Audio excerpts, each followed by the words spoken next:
이어서 유연전 학습하겠습니다. 자, 수능 완성 202쪽입니다. 자, 유연전 같은 경우에는 그 송사소설이거든.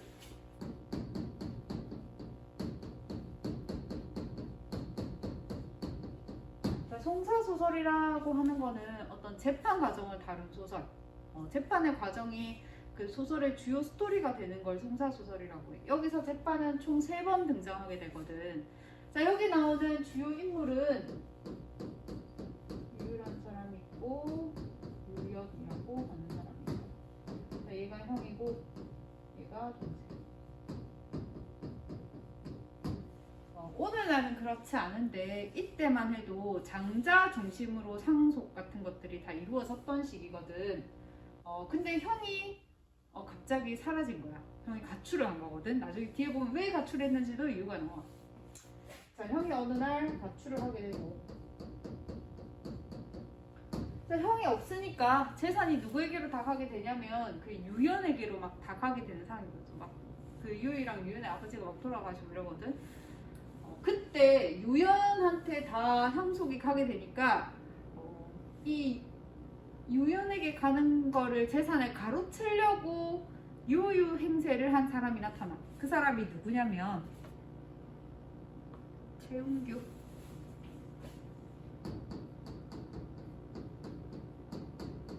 자, 얘가 유유 행세를 해. 자, 이게 첫 번째 송사입니다. 자, 그래서 이 최은규가 이 유유 행세를 해서 최은규가 유유가 아니라는 것을 밝히는 게 첫 번째 사건이 됩니다. 자, 우리 교재 한번 보면서 확인하겠습니다. 자, 관아에 이르니 마을 사람 우희적, 서형, 조상규, 유연의 매부인, 최수인, 서족인 홍명이 앉아있다. 너는 누구냐? 그러니까 최은규가 뭐라고 하냐면 저는 유유입니다 라고 하는 거예요. 재산을 노리고 지금 이렇게 하는 겁니다. 자, 대구 부사 박응천이 사람들에게 묻자 모두 유유가 아니라고 대답을 했다. 그러자 부사는 자중의 사람들을 일일이 가리키며 최은규에게 네가 만약에 유유라고 한다면 이 사람들 다 네 친척이다. 같은 마을 사람들이다. 네가 누구누군지 한번 말해봐라 라고 했는데 진짜 유유는 말할 수 있었겠죠. 이 사람은 내 친척 누구다. 이 사람은 마을 사람 누구다. 근데 최은규는 전혀 그런 사람이 본인이 유유가 아니니까 말할 수 없는 거지. 그래서 뭐라고 하냐면 고개를 푹 숙이고 대답하지 못했다. 진짜 유유가 아니라는 증거가 되겠죠. 자, 그러니까 복장이 바뀌고 얼굴이 쇠해서 친구들이 너를 못 알아볼 수도 있겠지만 네가 진짜 유유라고 한다면 친구들이 못 알아볼 수 있겠느냐. 지금 내가 사실을 고하면 용서받을 수 있을 터이나 만일 그렇지 않는다면 관아의 형별로 다스리겠다. 자, 자신이 유유라고 했다가 최은규라고 했다가 두서없이 미친 소리를 늘어놓으며 짐짓 미치광이 행사를 했다. 자, 최은규의 첩 춘수라고 하는 자가 소식을 듣고 달려와 제 남편은 불행히도 병이 위독합니다. 옥에 가두지 마시고 사처에 억류해 주십시오 라고 해서 사처에 억류를 했는데 이 최은규가 도망갑니다. 그래서 송사 첫 번째는 최은규가 유유가 아니라는 사실이 밝혀졌죠.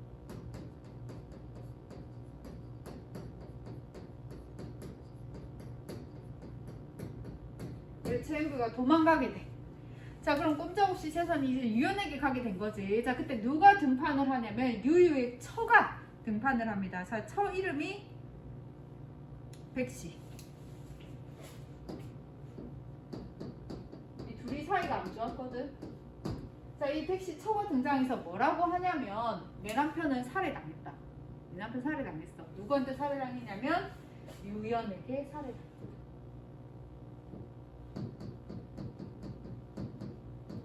자, 이게 두 번째 송사입니다.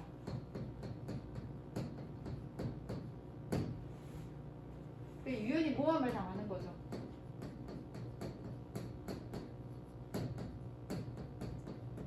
내 남편은 살해당했어요. 유연이 형한테 재산이 가는 게 너무 억울해가지고 내 남편 유연이 죽였다 이렇게 얘기하는 거지. 백씨는 왜 이렇게 얘기했을까? 그렇죠. 가만히 있다가 자기는 빈털터리가 되고 유연한테 재산이 다 오게 생겼거든. 그래서 최은규, 백씨 그 외에 두 사람 공모하는 사람들이 있습니다. 이 최은규도 유연에 내부되고 막 이렇거든. 자, 그러니까 어떻게든 이 형제들이 다 없어진다면 얘는 그럼 형을 죽였으니까 사형될 거거든. 그렇게 되면 이 가족들이 없어지니까 남은 재산이 이렇게 다 돌아갈 수 있다라고 생각을 하는 거야. 자, 그래서 막 유연은 지금 살해 모함을 하는 거죠. 자, 근데 첫 번째 송사는 되게 현명하게 잘 판단이 이루어졌는데 두 번째 송사는 좀 그렇지 못했어. 한번 볼게. 유유의 아내 백씨는 시리에 빠져 상복을 입고 곡을 하면서 감사에게 뭐라 했냐면, 남편의 못된 아우 유연이 재산의 욕심에 눈이 어두워 진짜를 가짜라 하며 형을 결박하여 관아에 가두고 재앙을 덮어씌우려고 했다. 제 남편은 본래 광증을 앓고 있던 터에 구금을 당하자 병이 더욱 중해졌다. 태수께서 옥살이를 시키지 않아 병을 잘 다스리고 있었는데 유연이 감시하는 군조를 매수하여 남편을 살해하고 인적을 인멸했다. 원통함을 풀어주세요 라고 하면서 최은규가 뭐라고 하는 거야? 아, 최은규 내 남편 맞다. 얘 유유 맞아.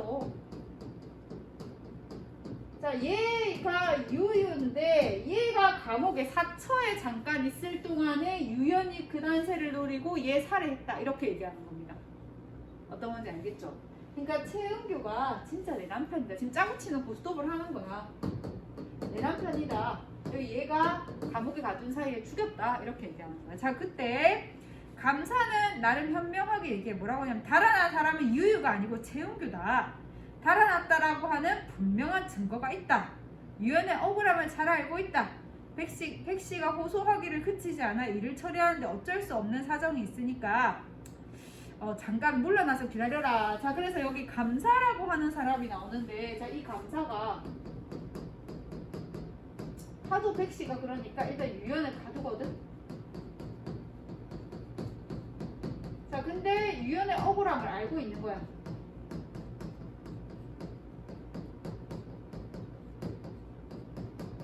나름 사건의 진실의 내막을 잘 알고 있는 거죠. 자, 결국 유연이 온 게 같이거든. 그래서 유연의 아내가 와서 막 감사한테 사정을 하니까, 그래 내 알지. 도망간 사람 최은규고 유연이 억울한 거 다 알고 있지. 근데 백씨가 하도 저렇게 수장하니까, 와이프가 저렇게 지 남편이 맞다라고 수장하니까 지금 잠깐 조금만 때를 한번 기다려보자 이렇게 얘기를 하고 있는 거야. 자, 공문이 마치면 마땅히 내가 딱 바로 잡을게 라고 얘기를 하는데, 자, 유연의 옥사에 대한 판결 내용을 조정에 미처 보고하기 전에, 자, 거기 보니까 간관이라고 하는 사람인데, 자, 이 간관이 이를 좀 그르치게 됩니다. 자, 유유가 타지로 옮겨 다니며 고생을 겪어 외모는 비록 달라졌지만 말씨와 행동 거지가 유유다.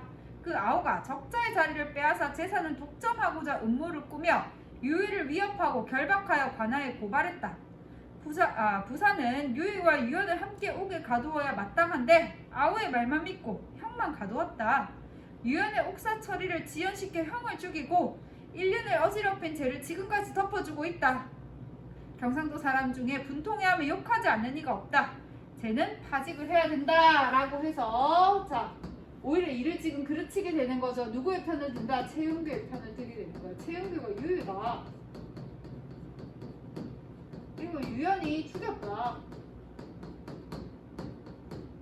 살해했다.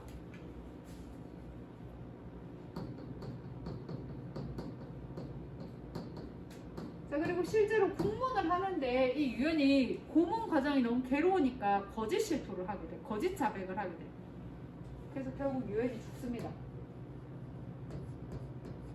그러니까 사형당하게 되는 거죠. 모함을 얻고. 자, 이게 두 번째 송사입니다. 두 번째 송사는 판결이 되게 올바르게 되지 못했지. 자, 이 송사 소설은 결말이 어떻냐에 따라서 주제의식이 되게 달라지는데, 결말이 원래의 진실이 밝혀졌다. 아, 그럼 뭔가 사람들에게 카타르시스를 주고 공정한 사회에 대한 기대감을 주게 되거든. 근데 그렇지 않고 이런 진실이 덮이게 되는 상태로 바뀌게 됐다. 그럼 사회의 부조리를 고발하는 성격으로 바뀌게 됩니다. 자, 여기서 두 번째는 유연이 모함을 했는데 결국 사형을 당한 거죠. 진실이 지금 덮이게 된 거지. 자, 세 번째 송사가 밝혀집니다. 한참 10년, 15년이 지나고 나서 진짜 유유가 등장을 하게 돼. 자, 그게 세 번째 송사. 자, 얘가 등장하게 되면서 모든 진실이 밝혀집니다.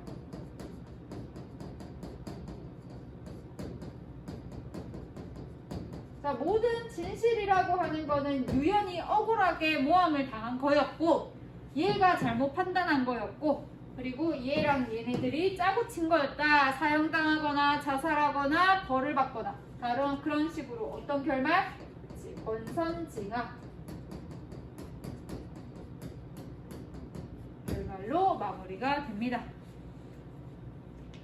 자, 중략 부분에 한번 보면 유연은 내부인 이지와 형수 백씨의 계략에 의해 형 유유를 죽였다는 모함을 받고 하옥한 후 고문을 이기지 못해 거짓으로 죄를 고백하고 죽는다. 유연의 아내 이씨는 남편의 원통함을 풀어달라고 매일 하늘에 기도하며 지내던 중 유유가 나타났다는 소식을 듣는다. 자, 그래서 오른쪽에 유유는 부친의 이력을 자세히 말하고 친척과 하인은 물론 평소 사귀던 친구들에 대해서도 척척 대답하여 의심의 여지가 없었다. 유유에게 집을 나간 이유를 묻자 유유는 혼인한 지 3년이 되었으나 자식이 없었다. 아버지는 제가 아내에게 소박을 놓았다 여기시면 저를 꾸짖고 당신 가까이 오지 못하게 했다. 그래서 평안도로 돌아와 소식을 끊고 지내고 아우가 죽었다는 소식도 듣지 못했다. 자, 결국 가출한 이유가 아버지와의 불화 때문이다. 그지? 자, 그래서 이거 실제로 있었던 송사소설을 가지고 한 거거든. 실제 유연의 사건이 있었대. 이걸 그대로 거의 재현한 소설입니다. 자, 넘겨서 자, 박영준의 모범 경작생 보겠습니다.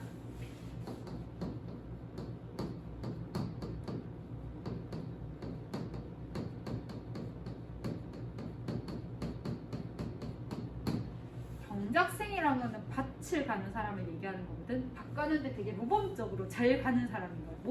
모범생인 거야. 자, 여기 누가 등장하냐면 길서가 등장해. 그리고 마을 사람들이 등장해. 이 소설 배경이 1930년대거든. 일제강점기 농촌 사회. 일제강점기 일본이 되게 이 농촌을 되게 우리나라 사람들을 선진화시킨다고 여러 가지 정책을 펼쳤거든. 그 선진화시켰다라고 하지만 결과적으로는 다 일본의 이익이 꾀하는 그런 정책들이었겠죠. 자, 그래서 그런 모순들을 고발한 소설이라고 보면 됩니다. 이 길서는 그런 농촌 선진화 사업의 가장 대표되는 농인이라고 생각합니다. 근데 좀 똑똑해. 보통학교도 졸업하고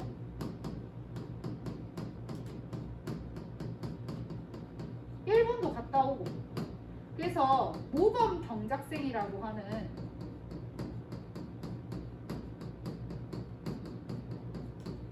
그런 거에 임명이 돼. 마을 사람들은 이 길서가 모범 경작생이라고 하는 이른바 뭐 명패 같은 거를 받았으니까 이른바 그 마을의 반장 같은 거야. 제일 똑똑하고 뭔가도 잘하고 모범적이고 사람들이 막 길서를 되게 자랑스러워하거든.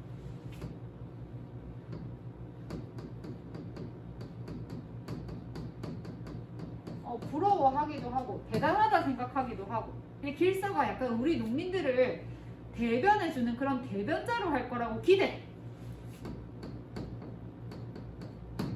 근데 실상 길서는 어떤 사람이냐면 굉장히 이기적이고 기회주의적.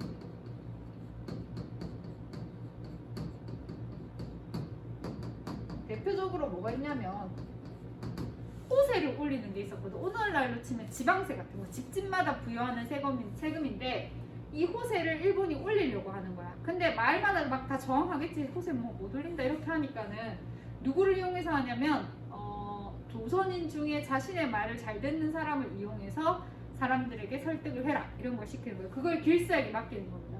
처음에 길서도 좀 망설이겠죠. 근데 일본말 안 들을 수 없는데 일본말 안 들으면 마을에 못 사는 소작농처럼 자기도 그렇게 될 게 뻔한데. 자, 그래서 호세를 올려도 된다. 뭐 사람들 잘만하다 이런 식으로 해서 호세를 그냥 결국 올리는 거야.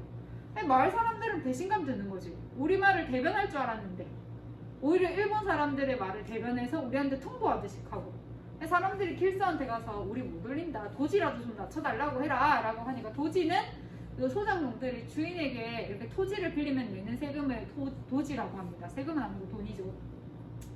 길서가 도지 내야지 무슨 말을 하냐 라는 식으로 대변인이 전혀 되어주지 않는 거지.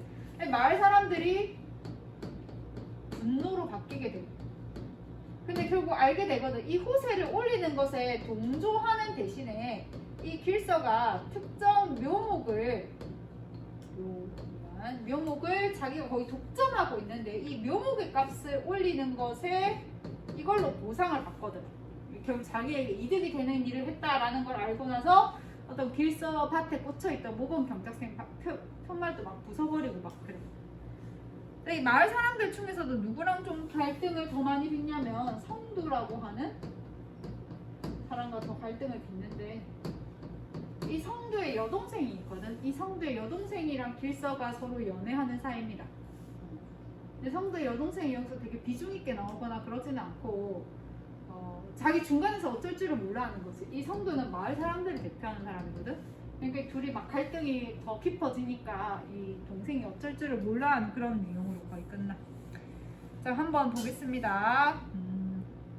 자, 길서는 농촌에서 드물게 보통학교를 졸업한 인재로 성두의 여동생인 의숙과 사귀고 있다. 모범 경작생으로 뽑혀 서울 강습회에 다녀온 길서는 서울에서 본 것을 자랑하고 농민들은 이를 부러워한다.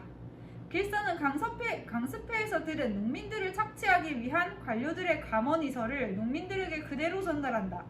면장은 길서에게 길서가 독점 재배하는 뿅나무 모묘값을 올려주고 일본 사찰단에 뽑아준다는 말을 하면서 호세에 대한 이야기를 한다. 이번 호세는 자네 동네에서도 조금 많이 부담해야겠다. 그 제가 뭐 압니까? 자네 동네에서 자네만 승낙하면 된다. 그렇다고 너한테 마이너스가 되는 것도 없고 글쎄요 라고 고민하고 있죠. 자, 밑에 내려가면 B 부분에 자네 동네 사람들은 얌전없이 근심없이 사는 것 같은데 면장이 다시 말을 건널 때 길서는 곧 대답했다. 근심은 조금도 없다고 할 수 없지만 묻어난 편됩니다. 자, 이걸 보니까 호세에 올리는 것에 결국 동조를 하는 거죠.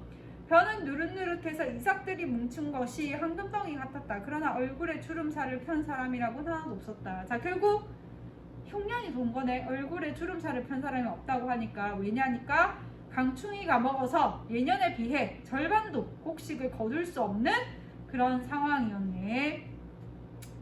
자, 그들은 할 수 없이 넘어가서 문단 성두의 말대로 길서를 시켜 읍내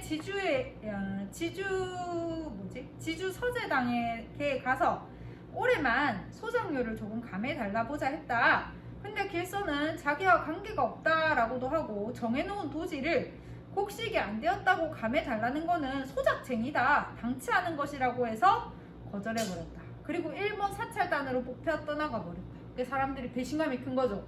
우리말을 대변해 줄 줄 알았는데 일본 앞잡이처럼 해가지고. 자, 내려가서 자, 리을에 갈 때보다 더 기운 없이 돌아갔다. 자, 직접 그 지주들에게 가서 말했는데 거절당한 거지. 그들이 길서의 눈앞에서도 모범 경작생이라고 쓴 말뚝을 부럽게 내려다보았다. 벽대가 훨씬 큰데 이삭이 한 길만큼 늘어선 것이 여간 부럽지 않았다. 말도 잘하고 신망도 있다고 해서 대신 교섭을 해달라고 부탁했음에도 불구하고 못 들은 채 들어주지 않은 길서가 미웠다. 사람들이 배신감을 느끼는 거죠. 며칠 뒤 다시 그들이 놀란 것은 값도 모르는 뿅나무 값이 엄청나게 비싸진 것과, 자, 이거는 호세에 동의하니까 길서가 독점하던 뿅나무 값을 올려준 거지. 13화도 호세가 11등으로 올라간 거. 근데 10등이던 길서만은 그대로 10등이다. 자, 그러니까 일제랑 협력한 길서 같은 경우는 호세도 오르지 않은 거죠. 자, 길서네는 작년에 돈을 모아 빚을 주었으나 다른 사람들은 흉년까지 만나 먹고 살 수 없는데 호세만 올랐다는 것은 우스우면서도 기막힌 일이었다. 자, 내려가서 마을 사람들은 길서의 장난으로 호세까지 올랐다는 것을 다음에 알고 누구 하나 그를 곱게 보는 이가 없었다. 자, 미음에 길서는 일본에서 돌아올 때 자기 논두렁에 가슴이 서늘함을 느꼈다. 논의 박은 김길서라고 쓴 편말은 간데도 없고 모반 경작생이라고 쓴 말뚝은 쪼개어져 흐트러져 있었다 라고 하면서 지금 불길한 내용을 암시하면서 소설이 끝이 납니다. 자, 그래서 일제강점기 농촌진흥운동의 허구를 고발한 작품이다. 여기 나오는 모반 경작생이라고 하는 말은 무슨 표현이겠습니까? 그렇죠, 반어적 표현이라고 할 수 있죠.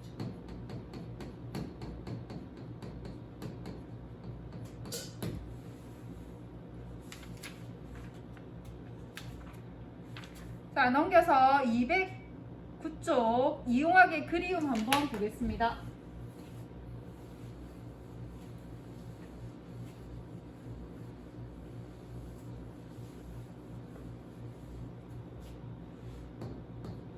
자, 이용학 중요한 시인이죠.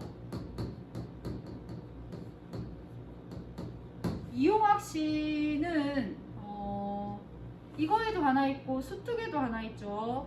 그 수특에 있는 오랑캐꽃 진짜 중요하고 이것도 중요해. 이거 수능에도 한번 출제가 됐었습니다. 자, 제목이 그리움이지. 자, 그러니까 딱 벌써 뭐야? 정서 드러나죠. 정서, 그리움의 정서. 직접 표출되어 있네. 벌써 제목에서 드러나 있는데, 그지? 자, 이용학 하면 뭘 딱 떠올리라고? 오랑캐꽃. 오랑캐꽃이 의미하는 게 뭐였습니까? 그치? 조선의 유랑민들. 삶의 터전을 잃고 떠돌아다니는 유랑민들에 대한 연민이야. 본인이 그랬거든. 여기서도 주인공 나는 화자인 나는 고향을 떠나서 유랑민으로 생활하고 있습니다. 그럼 뭐에 대한 그리움이겠어? 고향에 대한 그리움이겠죠? 자, 보겠습니다. 눈이 오는 간 북쪽에. 자, 지금 화자 나는 어떤 상황이냐면 지금 눈이 오는 것을 맞이하고 있는 거야. 내가 눈을 보는 거야. 눈이 오는가 북쪽에. 이 말은 지금 현재 나는 북쪽에 있다 없다? 없다. 자, 그리고 뭘 생각한다? 북쪽을 생각한다. 아까 이 북쪽 눈을 보면서 뭘 그리워하는 거라고? 그치? 이 북쪽은 자신의 고향이겠죠. 실제로 이 작가의 고향이 함경도였습니다. 자, 그러면 이 눈이라고 하는 거는 지금 현재 나는 이 북쪽에 없는 거거든. 고향을 떠나 있는 상태거든.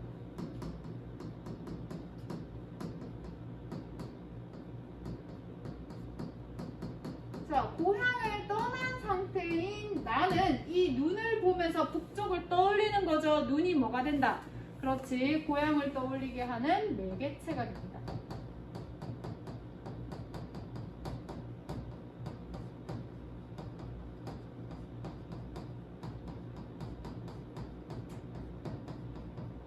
자, 이어서 한번 볼게. 한방눈이 쏟아서 내리는가? 자, 눈은 눈인데 그냥 눈이 아니고 한방눈이네. 펑펑 내리네. 자, 눈은 원래 보통 마이너스적인 의미를 가진 경우가 많죠. 시련, 고난 이런 거. 근데 여기서는 플러스겠죠. 고향을 떠올리게 하는 거니까. 자, 거기 눈이 오는가 북쪽에 도치법 쓰였죠. 험한 벼랑을 굽이굽이 돌아간. 자, 여기서부터는 고향의 모습을 떠올리는 거야. 백무선 철길 위에 느릿느릿 밤새워 달리는 화물차의 검은 지붕에 뒤에 뭐가 생략되어 있습니까? 눈이 내리는가, 이 말이 생략되어 있겠죠. 자, 고향의 모습을 그리는데 크게 2연과 3연의 모습이야. 자, 2연은 이렇게 철길이 있고 이 철길 위를 달리는 화물차. 나 기차 잘 못 그려.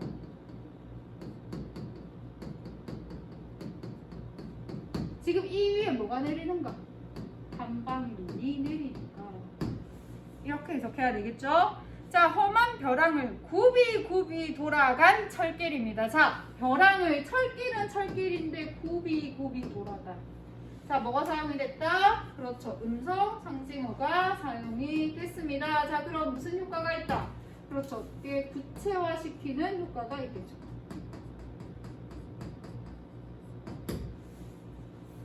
자, 그리고 화물차는 화물차인데 어떻게 달린다고? 느릿느릿 달리는.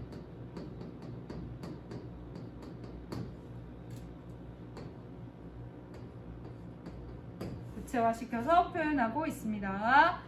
자, 근데 여기 보니까 검은 지붕에지. 자, 이 검은 지붕에 뭐가 내리는 거야?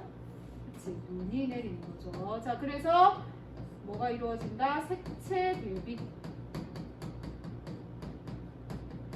흰색과 검은색의 색채 대비가 이루어지죠. 자, 의미상의 대조나 대립은 아닙니다. 색채 이미지만 그냥 대립되어 있는 거야. 자, 그 다음에 연달아 산과 산 사이 너를 남기고 온. 자, 이 나의 마을에 대한 구체적인 내용이 나오는데 산과 산 사이에 있는 그런 마을이네. 여기서 너는 가족입니다. 너를 남기고 온 작은 마을에도, 자, 내가 있는 이 고향을 뭐라고 표현해? 작은 마을. 이 작은 마을에 너가 있는 거야. 뭐 가족일 수도 있고 소중한 사람일 수도 있겠죠. 복된 눈이 내리는가 라고 얘기하지. 자, 잉크병 얼어드는 이러한 밤에. 자, 여기서는 다시 어디로 오는 거다? 화자가 처한 현실로 오는 겁니다. 자, 화자가 있는 밤을 뭐라고 표현하고 있어? 잉크병이 얼어든.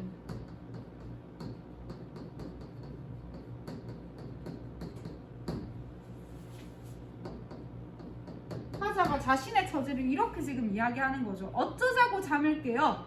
자다가 깼네. 그리운 곳 차마 그리운 곳이라고 하면서 뭐라고 해? 자신의 이 고향을 어떻게 하고 있다? 그리운. 자, 정서가 직접 표출입니까? 간접 표출입니까? 그렇죠. 정서가 너무나 직접 표출되어 있죠.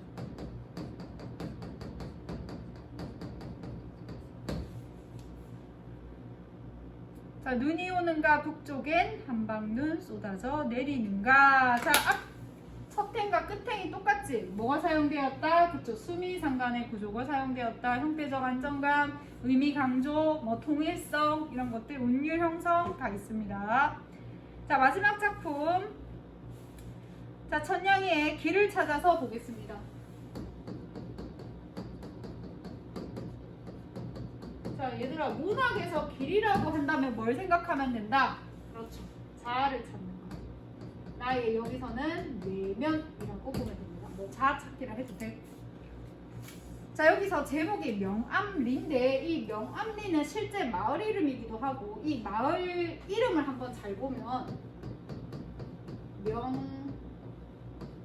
명암리라고 하는 마을을 보고 명이라고 하는 게 밝은, 밝다라는 의미거든. 암이라고 하는 게 어두움. 밝고 어두움의 길. 자, 길을 뭐라고 해석하라고? 마을인데 여기서는 뭐라고? 길이니까 내 내면. 화자의 밝고 어두움에 대해서 얘기하는 거야. 자, 그래서 여기서는 크게 두 가지의 명암에 대해서 이야기하고 있거든. 하나는 화자의 내면.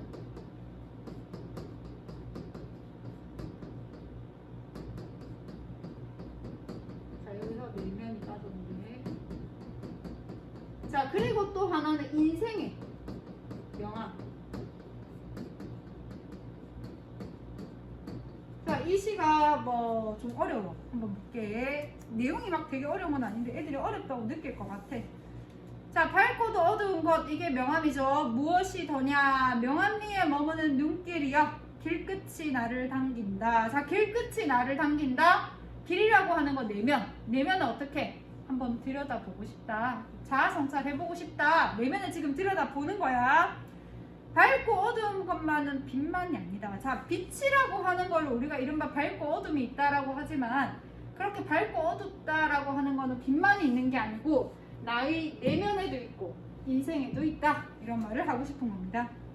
자, 내 안에라고 해서 있죠. 내 내면에. 샛길들, 뒷길들. 자, 내 내면을 잘 보니까 샛길들이 있고 뒷길들이 있더라. 자, 여기서 샛길과 뒷길은 메인의 길이 아니죠. 숨겨지고 몰랐던 길이지. 나는 내 내면을 들여다보니까 나는 A라고 하는 내 내면만 가진 줄 알았는데 보니까 B도 있고 C도 있더라. 근데 이 B와 C는 내가 사람들에게 보이는 내 중요한 성격은 아니야. 근데 가지치기로 있었던 것들인 거야. 그런 것들을 샛길, 뒷길로 표현을 하는 겁니다.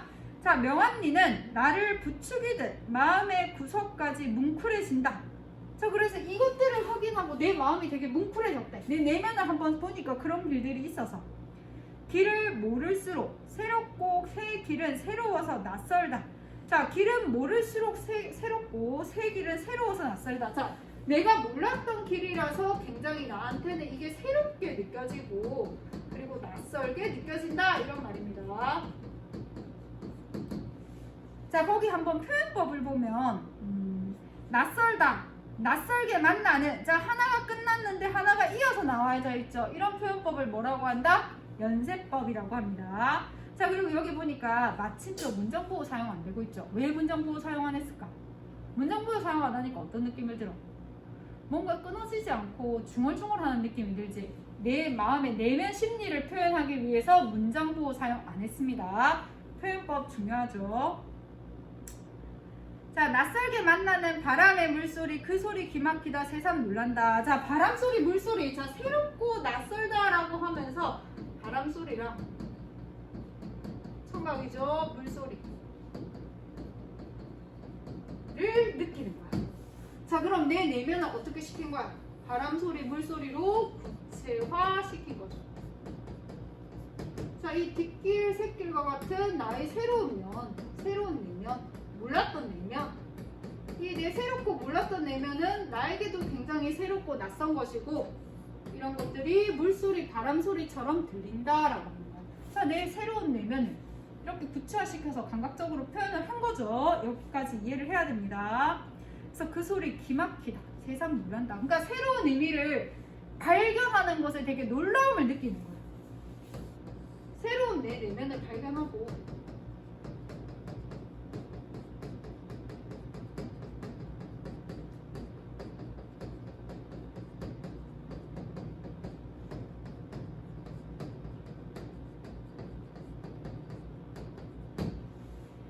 자, 그 다음 이어서 나는 생의 명암을 다시 비춘다. 자, 여기서부터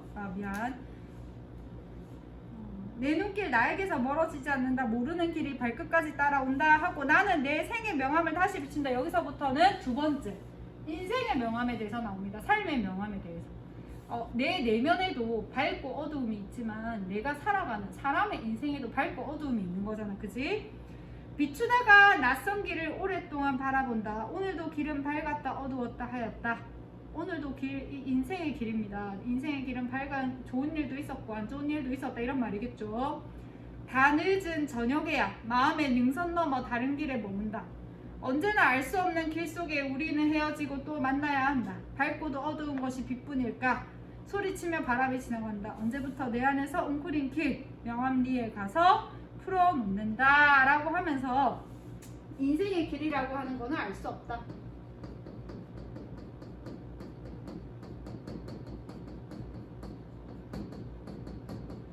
명암은 언제나 교차한다. 이렇게 정리할 수 있죠. 자, 그래서 빛이라고 하는 것만이 명암을 가지고 있는 게 아니고 뭐도 명암을 가지고 있고 나의 내면에도 명암을 가지고 있고 우리의 삶에 인생에도 명암을 가지고 있다라고 얘기하는 시입니다. 자, 표현법만 한번 정리를 해보면 자, 일단 연세법 사용된 거. 자, 여기서 연세법이 사용이 되면 연세법은 A를 얘기하고 바로 B로 가는 게 아니고 다시 A를 얘기하고 B를 가고 B를 얘기하고 바로 넘어가는 게 아니고 B를 얘기하고 C를 얘기하고 이런 식으로 전개가 되는 게 연세법이죠. 훨씬 더 내용이 긴밀하게 되는 효과가 있습니다. 연결도가 되게 높아져요.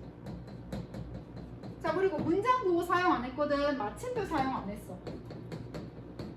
자, 문장 구호를 사용 안 했다. 인물의 어떤 내면 심리를 이야기하는 효과, 내면의 마음을 이야기하는 효과가 훨씬 더 높게 나타납니다. 자, 오늘은 여기까지 하고 선생님이 조만간 무항사랑 실전 모의고사 4회분에 있는 작품까지 다 찍어서 일단 올릴 생각입니다. 그리고 된다면 주말 전에 5회분까지는 다 올릴까 지금 생각을 하고 있는데 일단 4회분까지는 무조건 다 올릴 거거든. 주말 동안에 올린 내용 다 읽어두도록 합니다.